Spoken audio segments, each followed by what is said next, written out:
Jeffrey Dahmer, often referred to as the Milwaukee Cannibal, is perhaps one of the most infamous serial killers in modern history.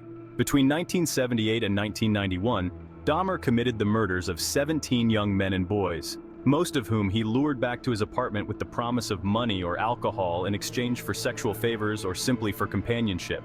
Once inside, his true, horrific intentions became clear.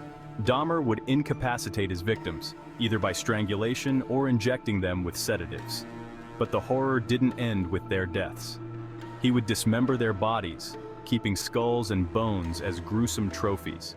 In a twisted attempt to create his version of the perfect partner, completely submissive and under his control, Dahmer drilled holes into some of his victims' skulls and poured acid or boiling water into their brains, trying to turn them into living zombies. But what truly shocked the world was Dahmer's admission to cannibalism.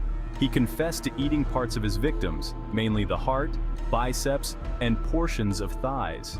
Dahmer believed that by consuming his victims, he could keep them with him forever, a manifestation of his deep-seated desire for total possession and control. In 1991, Dahmer was arrested after one of his potential victims escaped and led police back to his apartment, where they discovered a house of horrors, severed heads, human remains in the refrigerator, and photographs of dismembered bodies. Dahmer was sentenced to 15 consecutive life terms, though he was murdered in prison by a fellow inmate in 1994. His case continues to captivate and horrify the public.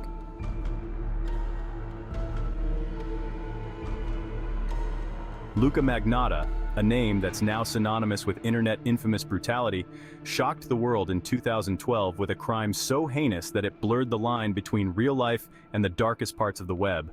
Magnotta was a former adult film actor and online personality with a history of disturbing behavior. His crimes came to a head in May 2012 when he murdered Junlin, a 33-year-old Chinese international student living in Montreal. Magnotta filmed the entire murder, posting the video online for the world to see. In the gruesome footage, Magnotta is seen stabbing Junlin repeatedly with an ice pick before dismembering his body. But what horrified viewers even more was that Magnotta engaged in acts of cannibalism on camera, consuming parts of Lin's body while playing with the remains as though they were toys. Magnotta didn't stop there. He mailed pieces of Junlin's body to political offices and schools across Canada in a grotesque effort to spread fear and gain notoriety.